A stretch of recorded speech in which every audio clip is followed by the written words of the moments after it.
Hey folks, how's it going today? So, I know that the last video I said that's it for the irritation tactics, but reality is there's a lot of stuff I glossed over or I didn't bother to mention, I just plain forgot. And I just keep coming back to them, and I have to talk about some of these things. I mean, there's just so many things that I didn't touch on about. And you know, it's not just the irritation tactics, but the keg restaurant itself. There's just so much that went on there. So I figured may as well just launch into it. You know, at the keg, I had all sorts of crazy adventures, and I was always pulling some type of practical joke. So one of them was the fake butter pans. So the fake butter pans, I would prepare a pan the night during the day for whipped butter for the staff at night, so that they could put the little containers of whipped butter that they have on your meal with your meal. So I'd take a pan and I'd cover it with some foil wrap, aluminum foil. So I just cover it nice and neat, really tight, and just fold it very neatly under the edges of these pans. Great big pan. And then I would take some whipped butter and I would smear a very thin layer of whipped butter over the foil. And then I would wrap that with some Saran Wrap. So it would look like a pan of whipped butter. But as soon as they'd go in with that spoon or whatever, ladle, whatever they were using, the foil would split and the whole thing would rip apart, revealing an empty pan. And I thought this the height of humor. But at night, they didn't have the same feeling. And I heard stories about some of the guys tossing these empty pans across the room, thinking that's the only pan that they had. Of course, they'd make the real pan a bit harder to find, so that they would inevitably grab that pan first. Anyways, maybe some people didn't appreciate the type of things I did, but that's how it started. There were also practical jokes going on, and I had nothing to do with these things. These were waiters pulling this on other waiters, and some of them were really bad. I mean, some of the waiters were just pulling practical jokes all the time, and there was a few that were memorable here. Let's see here, the garbage in the bun. That one in particular, man. So we had these little buns of bread, right, that would go to the customers. I'm just thinking about it, and so one of the waiters, some woman, can't remember her name, but anyway, she would take the bun, she'd rip it around and rip a hole in the bottom, you know, just carefully sort of like rip this hole, pull out the bottom as a plug, and then reach in and scoop out all that bread inside. And then she'd take that plug, well, before she'd put the plug in, she'd go get some garbage. Just garbage. Anyway, so she would put this garbage inside the bun. She would just fill it, you know, just garbage from the garbage can. And she would put that plug back in and then put this bread in, because each waiter had sort of like a drawer in which they'd keep some stuff, and you know, she could sort of aim this bun. So this bun would actually go out to a customer who would open and find all this garbage inside the bun, and this waiter would pay the price for it. Oh, jeez, that's terrible. And yet here I am laughing. Anyways, another one is the same girl.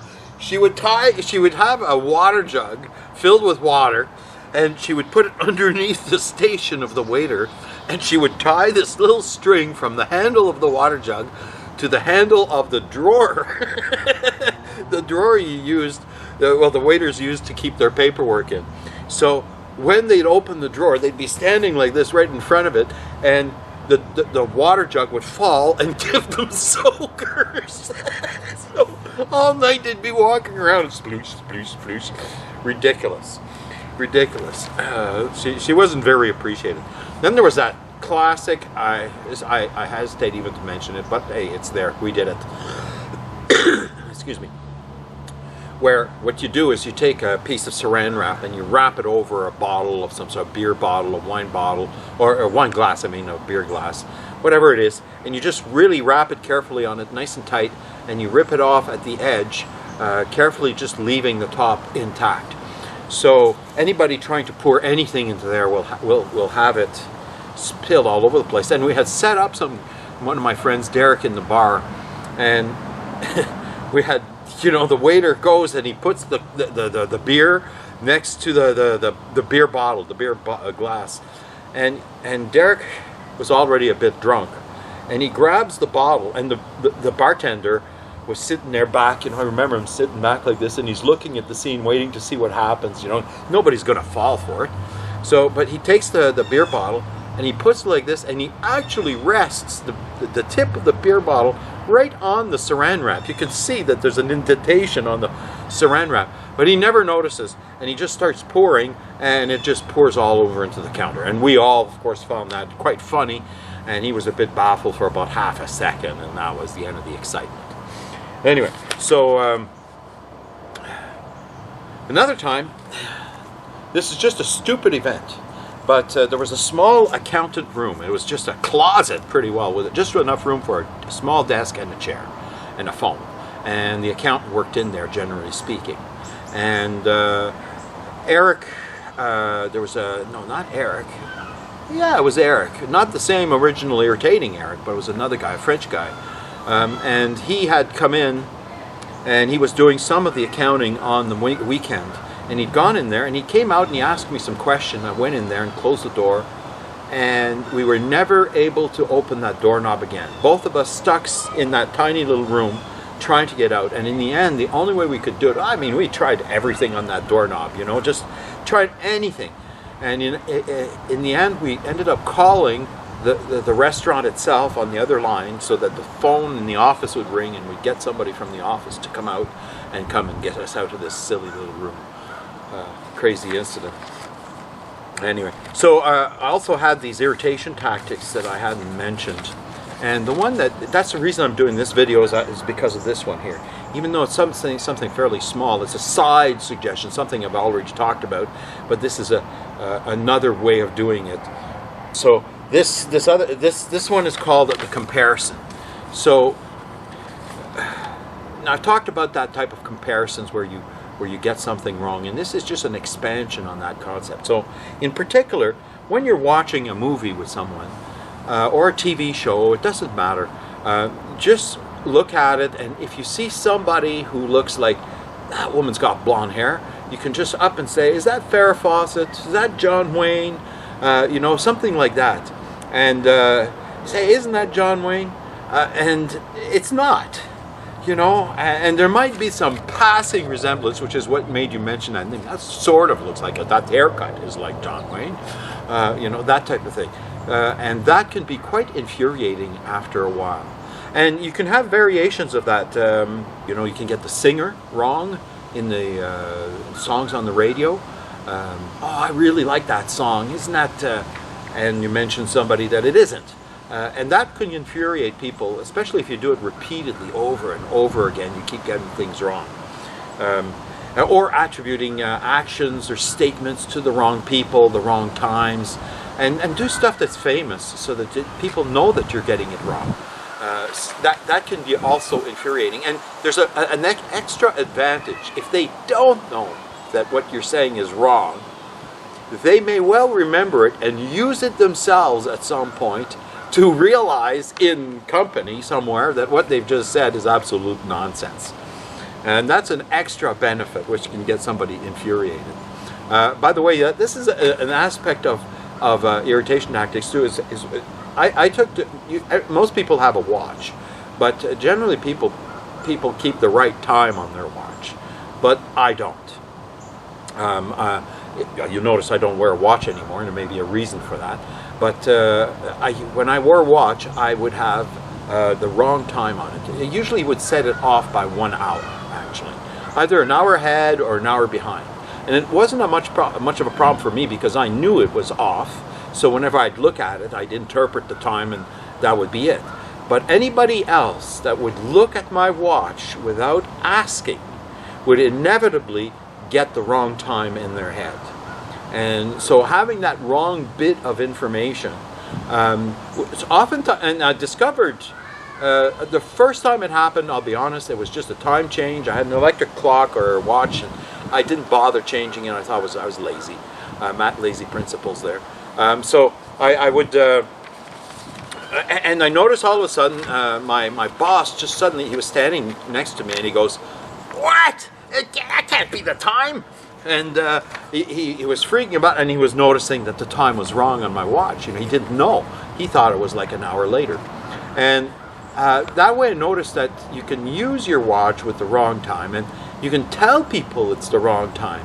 And when you're doing that, they won't believe you, and you can use your watch as proof. Otherwise, if somebody just looks at your watch and gets the wrong time, either they're saddled with this wrong information until something happens that makes them realize that they've messed up an appointment or something like that. And if ever they come and say something, you use that excuse of, well, it's a time change and I didn't adjust my watch and you should have asked me and I would have told you what the right time was, which you wouldn't have. Anyway, there's the 7 is as good as 8 story, which is just one of these situations that happen. Now, the Keg restaurant had this rule, like most restaurants, about not taking reservations for groups that were smaller than 8. And that was the number that they'd settled on. And one night, we were, at that point I was a kitchen manager, there was 2 floor managers who were in there, and one of the floor managers gets a call from some customer. And the person asks if they can make a reservation, and it's a reservation for 7. And he takes it. And as soon as he takes it, well, the other manager, ribs him and says, "Why'd you take it for 7?" And the other manager says, "Well, he goes, it's a slow night, why not take it? Not going to make a difference." And anyways, he says, 7 is as good as 8. And then he walks out of the office. And as soon as he's gone, the other manager turns and looks at me and says, "Hey, why don't you call him up and make a reservation for 6? And no sooner thought up than done. I dialed up, called a Keg on the other number, and he was the host at the front. And he gets the phone call, and off I launch. And I'd chosen to use my famous little old lady voice, and I start just loading down on him, "I'd like to make a reservation." And he says, "Yes, ma'am, how much is your reservation for?" And I say, "My reservation is for 6 people." He says, "Ma'am, we normally don't take a reservation for groups smaller than 6. And to which I said, "Well, my legs are very weak and I couldn't stand in a line waiting. And I really feel like I should be able to sit down when I come in, and it's just terrible." And he's just, "Well, ma'am, he says, "Really, we're not all that busy tonight. Just come on in. And I'd really feel happier if I could get this little reservation for 6. And he goes right back to the usual, well, you don't really have to. And then I launch into the catcher line. "Well, realistically, when you look at it, 7 is as good as 8, and 6 is as good as 7. And that was it. That was my... Anyways, he burst out laughing as soon as I did that. He was having trouble with me from the get-go, but that certainly clinched it there. A funny night. Another night, and this is just, we're talking, the Twilight Zone. So we were running out of something, and I'd been sent out. I was in the kitchen, working in the kitchen one evening, and I'd been sent out to buy something at the shopping store, the supermarket down the street. And it was raining cats and dogs out there. And I was dressed in my whites. I had like $20 in my hand, given to me by the manager. And I had an umbrella somebody had lent me. And I'm just walking, and it's dark, and it is raining, just a torrential downpour. And as I'm walking towards the supermarket, there's some guy over there who goes, "Hey, mister! And I turn around, and there's this guy walking towards me, and he doesn't have an umbrella. He is soaked. And he as he comes close, he says, "Hey, mister, would you have $5 for a pair of shoes? I don't have any shoes." And I look down, and sure enough, he's walking in his bare socks.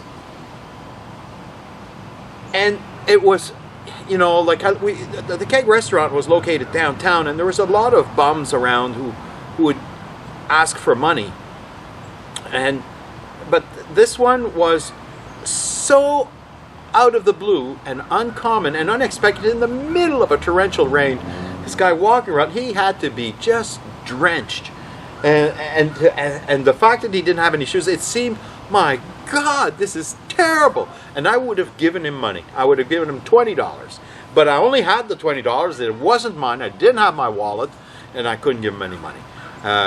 Which I said to the guy, I'm really sorry, man. I said, that's the best thing I've ever heard. You know, I definitely give you some money, but I don't have any. So, and off I went. But that was the Twilight Zone of persons coming up out of the blue and asking me for something.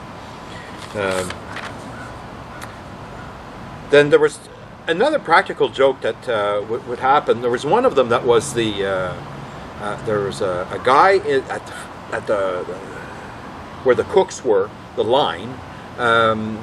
One of the guys, he took care of the appetizers, had this tendency of grabbing the other guy's drink and drinking his water. He would just drain the glass, get thirsty, and he'd just grab it, and it would be gone, and he'd put it down. And it would infuriate this other guy. And then one day, the other guy decided to retaliate. And so what he did is he inevitably filled up the glass with white vinegar instead of water. So ice in it and everything, and he left it there. Looked good. Look, you know, white vinegar. It looks just like water, crystal water. And this guy it finally happened. He grabbed the glass and he drank it. And his habit was to really guzzle it down before the other guy could stop him. So he went on with that. And he had swallowed at least 3 or 4 gulps before he realized he was drinking pure vinegar. And of course, what do you think happened? He puked. He threw up, right on the spot. That was it. Anyway, lesson learned, I guess. Good for him. Anyway, but that brought on other events. I had invented my own, which was just horrendous. It came from this observation that black olives, now I'm sure you've seen them in salad bars, but the black olives, they come in these great big jars, and they're packed in this, what I call black olive juice. And almost of necessity, it's black. It's literally black. And one day I realized it looks just like coffee. Just like coffee. It looks like, but you know, the truth is black olive juice does not behave like coffee. It doesn't taste like it, doesn't smell like it, but it doesn't behave like coffee. It's not friendly to cream. It'll curdle cream in a second. So it's only good as a practical joke if the person who's drinking some of this heated up olive juice that you put in a coffee pot and left there for the unaware victim, if they put any cream in it, the cream will curdle. But if they just drink it black, man, they're going to have a taste experience that's out of this world. Another one, again, that corollary of that one was Tabasco. We soon learned never to leave our Coke glasses unattended or our drinking glasses unattended in the kitchen, because you walked out, somebody would come in and douse that water liberally with some Tabasco juice. And also to go on to just a totally other situation, this is one of these practical jokes that happen as a situational thing. I walked into the bathroom, and there was this pair of underwear on the ground. I don't know whose underwear it was. I thought it was disgusting. But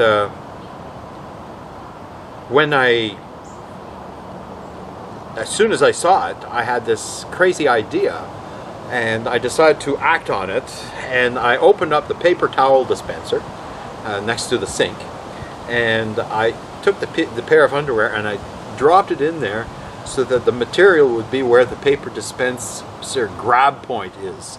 So, and I set it up all in there that whoever would pull this out, instead of pulling out some paper, they would pull out a pair of underwear. Anyways, so I set it up, I left the bathroom, and I waited for the next person to go in the can.